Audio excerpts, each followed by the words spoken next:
and welcome to the SmackDown Preview Podcast. I'm Adam Wilborn from WhatCulture, joined by the Dadley Boyz of WhatCulture, Michael Hamlet and Michael Sidgwick, to look ahead to tonight's episode of SmackDown on Fox. But before we get into it, if you're a fan of this sort of thing, make sure you subscribe to WhatCulture Wrestling on either iTunes, Spotify, wherever you get your podcasts from, for daily wrestling podcasts, where we not only review SmackDown and Raw, but also the Wednesday night war between AEW and NXT pay-per-views. We have interviews, roundtable discussions, and a roundup of the week, complete with a bloody good quiz, of course, on WrestleCulture. But gents, SmackDown is tonight. It is the final WWE TV before TLC. How much are you looking forward to it? I don't wish to associate with any brand that is blue, not least SmackDown on yet another Friday. But after last week, how do they follow that up? It's so turgid. Raw's go home was pretty reasonable as far as go homes go. We've said that they've done well with the 3-week gap between Survivor Series, and yet SmackDown feels like it's been about a 10-week build to a pay-per-view with matches I just don't care about. They've conspired to make Bray Wyatt and The Miz, which is theoretically a fresh match, seem like a boring alternative to a rematch between Bryan and The Fiend. Roman Reigns is probably still washing the smell of dog food out of his hair, and you know, goodness knows if he's going to be let off the leash tonight. I don't care. I don't care. SmackDown, the $1 billion show, is boring despite being wacky, despite being the Vincent Pritchard show. It's boring. Yeah. I'd just like to congratulate ourselves on a fantastically booked angle last week. We literally said, we've been saying for weeks they're going to do something with dog food, of course.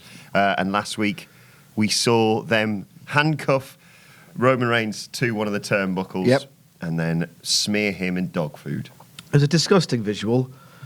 So theoretically, I should have been sympathetic towards Roman. He's covered in this disgusting tripe that I wouldn't wish on anyone, much less a heroic figure in theory and on paper.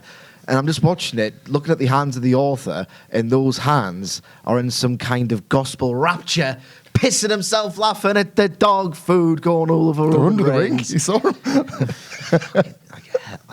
Hell. It's just absolute garbage. It is December WWE, isn't it? It's peak December WWE. Everybody's already off the clock, even though they're never allowed to be. It's just on countdown mode to Christmas, booking a wrestling show. I hate it. It's just a crap show. Don't worry, with kids. dog food in it. It's been a while since, because of the Wednesday Night War, obviously etching a divide between me and Sidgwick. It's been a while since one of these kind of podcasts has repeatedly been Wilborn saying, this could be quite good, and both of us being miserable saying, nah, it's going to be rubbish. You're getting Statler and Waldorf every single week with this show. Well, don't worry, guys, because this week, I've read on WWE.com, the big dog's going to be unchained. And he's going to, quote, bite back because of what King Corbin and Dolph Ziggler did to him. What on earth do they do to salvage this / set it up for Sunday? Well, I need to cut you off, Wilborn. A lot of the times, your line of questioning centres on, what can WWE do to save this, or salvage this, or rescue this? And the answer's always nothing. I know you're probably setting me up for a little deadpan. Nothing. But the answer invariably is nothing. They're going to do more dog things. They've had dog food. They've had a dog mascot, a dog on the Tron. He's a dog with the best human interest story that they could never have manufactured. He's a dog. I'm going to guess that he's going to see some in-ring singles competition tonight. And what are babyfaces prone to in WWE? Mm-hmm. Distraction from music. What is Roman Reigns? A big dog. Yeah. King Corbin's going to get a tennis ball. And he's going to feint to throw it in the stands. Roman Reigns is going to go, huh? Look sideways, and I don't know, Dolph Ziggler, for some reason, is going to roll them up, and Baron Corbin's is going to be doing the whole side split, make the visual big pal. I mean, is that less likely than something good? It isn't. He's going to put a video on the screen of we saw you earlier on driving to the show, Roman, and it's just going to be Roman's head out the window. There's gasping, tongue pop for that. Tongue flailing. He's going to wheel out a kennel and say, I'm going to put you in this at the weekend. It's rubbish. It's dog stuff. We shake hands on predicting it because we predicted dog stuff because they're doing dog stuff. I'm telling you, this is the week. I know I've booked this every single week, but this is the week that you have the dog mascot in there, And Roman Reigns is going to take the head off to reveal it's in fact him so he can spear Corbin out of his shoes. We're laughing, and in order to fill time on this podcast, where the actual content of what we're previewing doesn't really lend itself to, like, you know, insightful analysis because it's bloody SmackDown and it's the Vince and Bruce show. We're saying, oh, Christ, what kind of dog stuff can we do for 5 minutes to get through this podcast? They're literally doing this in the writers' room all week, like, dogs. What do dogs do? How can we get the dog stuff into the promos? And what dog props can we do? It's astonishing to me that, you know, we sit around here and we sort of poke fun at it and what have you, and it is a dreadful show at the moment, unquestionably. And yet you look at the figures and they're not, you know, diving down. They're not as good as obviously when they started, when they were promised Stone Cold Steve Austin the Undertaker and The Rock every week. They've lost. People love dogs. 1.6 million people. So the ratings are not great at all. Like, at all. They are above Raw to a healthy level, but that's on a low curve. And the investment that Fox must be making in marketing that show, everything they must be doing to try and get a fairly quick return on that investment, that's going to be. Imagine getting all of that budget and still seeing ratings on a gentle decline rather than on an upswing, on an angle that like actually gets people to come and watch next week rather than just through force of habit or force of will from Fox's marketing budget. Do you think if this continues as we head into the new year? Because obviously you see an upswing in WWE between sort of January to April time, obviously with Rumble and WrestleMania season. Do you think Fox could, have a reaction if WWE doesn't improve? I don't think so. I mean, ratings-wise, not content-wise. I was going to say, I don't think so. I'm not business-minded in my approach to this job. I just tend to do really snarky analysis and some divisively received banter. But realistically, everything I've read from those in the know with like phenomenal track records in this regard say that the key demo, the 1.0 objective in the key demo, it's not being hit, but it really isn't far away. It's comparatively doing well on Friday nights, so it should be all right. They had to expect something like this. I don't know. Last year was a big one, wasn't it? Because I don't think there was any, they were on the road to WrestleMania, ratings were going down, I seem to recall. And there was arguments, well, is this because they're leading with the Becky Lynch, Ronda Rousey thing on Raw? Is it just decline in general? And I think I can't see a way in which, partly because of TV or viewing habits changing, and partly because wrestling as an overall thing just doesn't feel as hot as it maybe could be. We're seeing that with the combined Wednesday ratings that suggest that there's just not really the appetite for the product. So I'm not so sure if anymore we're going to get a Rumble to WrestleMania upswing, other than from in terms of engagement, the enthusiasm of the likes of us and people that follow the product. That level of enthusiasm will be great there because it's a fun time to be watching. But I don't think that's going to translate to figures. Same as Sidgwick. I don't know what Fox think of that. I don't know if they'll start to panic or we'll just see things like when USA Network bollocked WWE into bringing 40 legends onto Raw, whatever it was. SmackDown could just become that as they look for those quick fixes. Catering, but all the food's a dog toy. It's something big and daft like we're getting at the moment, these big visuals. That dog food thing, we're giving it grief. It was a bad guy wrestler doing bad guy things, and it was what people were talking about the next day. And this show doesn't get spoken about on Saturdays. So maybe they were actually quite happy with that. Is SmackDown in trouble then for you?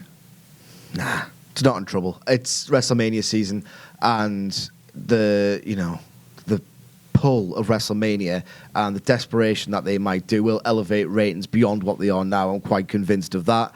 And realistically, Vince is a total carny who knows how to excuse and justify these problems. He will simply say, it's December, pal. It's a downturn historically in business, so he can marry these patterns of viewership and use years of precedent to say, well, this is what happens every year. There's nothing to worry about just yet. Can I get Eric Bischoff to explain this? No, sorry. But I can get someone. Doesn't matter. And he'll just, it's fine. I've got a football league to get going. Yeah. Oh, my God. I can't wait.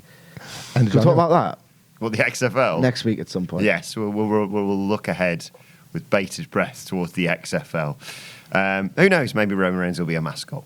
Right. Let's return to tonight's SmackDown, though. Bray Wyatt and The Miz, we sort of mentioned there. How do you see them using tonight's show to build to the match on Sunday? Because it's kind of weird, obviously, not being The Fiend versus The Miz. Yeah, I think they're going to have Bray come out in his muscle man thing and then end up morphing into The Fiend in the match itself. So I think we're going to have our cake and eat it too with Bray. It's Bray Wyatt and the Miz. Like you can put that jumper on Bray, and I'm a Miz apologist, let alone a Miz fan. But this is not a pay-per-view main event. I'm sorry. I'm sorry to Bray Wyatt fans. I don't apologise for having this opinion because Bray Wyatt and the Miz isn't a pay-per-view main event. The Fiend and the Miz isn't a pay-per-view main event. Where's shaved Daniel Bryan? Where is he? Did you see him get involved in the match, Daniel Bryan? I mean, I hope so. Yeah, I hope his relationship with the Miz is far more fascinating than what either of them are doing with Bray. Could they main event WrestleMania? I'm more into that than I am whatever's happening with Bray. The answer to that actual question, where is shaving Daniel Bryan, is that by various reports online, he's unhappy. He declined the opportunity to have another Fiend match so quickly after the first, and he's genuinely just unhappy with his creative direction or lack thereof. The thing for me with this build for this match, it's ridiculous. I know it's the Fiend, so it's a different conversation, but if you think about in terms of like a narrative heft and an arc of a storyline, what more thing can you do that is worse than threatening your baby and your family? I mean, that's just an instant escalation of stakes. And it's been forced on them because Daniel Bryan has, by all accounts, just said, no, I'm not doing this rematch. So this has prompted a change of plans, which required like quite a big thing to get over in such a short space of time. Yeah, you say escalation. That suggests there was anything in the first place, I know, doesn't it? Yeah? I know. Oh, yeah. So like their hands were kind of tied on that, but realistically, they could have just done some generic Fiend stuff because you can't take it all seriously, the fact that he's going to go and do things with his baby and his wife. No. Ridiculous. I don't care. Sorry, Wilborn. that's fine. I don't think you do either. What do you think is going to happen with Bray Wyatt and the Miz? Well, I still have faith in Bray Wyatt. I keep saying this. I still enjoy his Woken character. Adam Wilborn is coming here after TLC. I still enjoy his character to a certain extent, and I think there is scope for him to go. And at the end of the day, I realise that he's a fan favourite now, but they're going to try and sort of turn him so he is someone for Roman Reigns to eventually topple at WrestleMania, I think. And I can't see anyone else on SmackDown, that they can build to hold that title, to pass it over to Roman at WrestleMania, if I'm perfectly honest. If it's Bray Wyatt and not The Fiend versus The Miz, I'm fascinated by this in a way that, how badly can this go? Because I'm trying to think of any sort of interactions Bray Wyatt, Mr. Rogers, has had with anyone.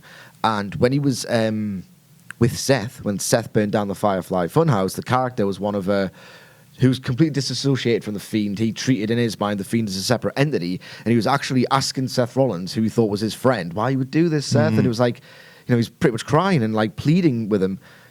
Does that happen? Does he ask Miz not to hurt him, which is ridiculous because his stuff doesn't look like it hurt? Or on the basis of last week's SmackDown, because they just have no grasp of what this character is Bray Wyatt just as menacing as The Fiend, even though literally a month and a half ago, he was the nice guy with no knowledge of what The Fiend was doing? What is going on? They'll decide on the night because they are making this crap up as they go along, just like they did the last time, just how they killed this exact character the last time. They've somehow rebuilt him and killed him again. They've dug up the corpse of Bray Wyatt that they chainsawed through, and they've done just as bad a job with it. I know that this is going to sound like we're down on him unnecessarily, but it's Look where at the evidence. I don't care anymore. It's where it ends. Yeah, this is not in 6 months' time. It'll just be conclusive that they've screwed Bray Wyatt up all over again. It just doesn't feel quite like that to some people at the moment, because I think blind optimism. Genuinely at this point, I think people want this guy to work. They want it to work out for the man more than they do any of the gimmick or what you're watching on television. Let's talk a little bit about Lacey Evans. She appears to be the number one contender, which is surreal considering the way she started on the main roster, that she's somehow become a babyface. I realise we sort of analysed this last week. But it seems all set to go for Sunday. Yeah, this might be all right, I suppose. It's new. It's like down with faint praise and that, but it's different. Lacey Evans as a baby face against Bayley as a heel is just something different to look at for maybe 10 minutes. Maybe the match is going to be one of Lacey's best because Natalia's sharpened her. I don't know. The Saudi Arabia match was weird, but it was okay when she was working more as a baby face. So maybe there's something in that. The woman's right as a popper. So, now that can actually sort of be maybe used better in a match than having to somehow wrong foot Becky Lynch, who's supposed to be brilliant in a fight. There's more logic to that move. So it's just the combination is different. That's about the nicest thing I can say about it. I can't say anything nice about this, personally. I mean, but I'm going to watch this match on Sunday. The dissonance, I think, is just going to overwhelm me because not only do I have significantly more respect for Bayley as a pro wrestler, and I think she's significantly better suited to the role of babyface. So that's going to confuse me because I'm just going to not be able to invest and get behind anything Lacey does. And even if I didn't have this, even from a casual perspective, I've obviously got this deep love of the Bayley character, tracing back to her wonderful journey in NXT. I've barely had any grasp of Lacey Evans' character beyond the caricature that it is. But even from a casual fan's perspective, Bayley's heel character feels derivative and not at all fleshed out. And Lacey Evans has turned babyface pretty much pretty much overnight. I just don't see how this can work dramatically.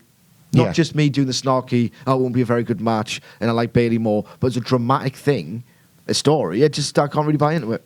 Despite injuries, the rumours are that Braun Strowman could return tonight. He could set up a match with Shinsuke Nakamura for the IC title on Sunday. I mean, Braun Strowman is ideal in Vince McMahon's eyes for a setting such as TLC. So could you see him coming back? Yeah, why not? Braun and Nakamura is quite a unique proposition, I I'm think. fascinated by something like that. Yeah, I'm sort of keen to see how that plays out. And he gets to throw Sami Zayn around, doesn't he?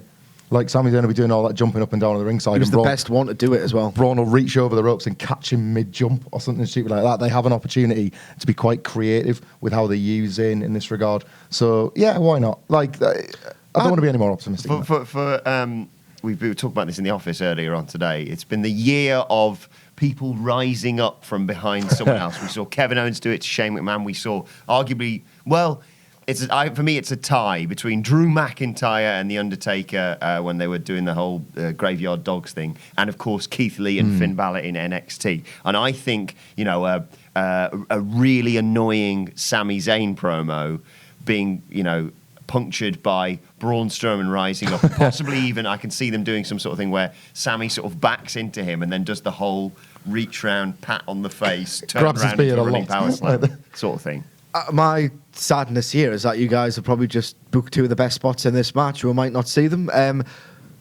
Taking all my cynicism away, I can't really. I'm numb to the Braun Strowman character because I've been conditioned to be numb to it. I think it's a spectacle, especially with your point.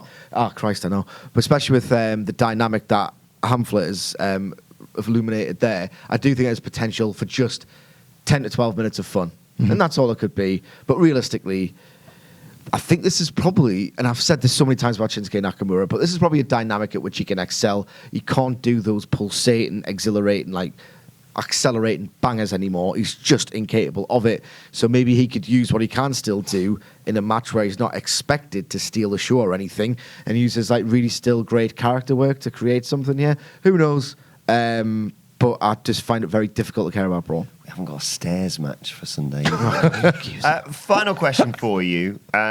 What the hell is going on with Elias and Dana Brooke? They had a segment with Drake Maverick last week. There's obviously all the speculation about Dana Brooke and Batista online, and yet they found a way to make them both very unlikable on this week's episode. Yeah, well, everyone's a bully. Everyone you're meant to like is a bully because Vince values that kind of behaviour, and because Vince is the audience of one, and we don't know anything, and he knows what we want better than we do. That's just how he books baby faces, and it's just repugnant.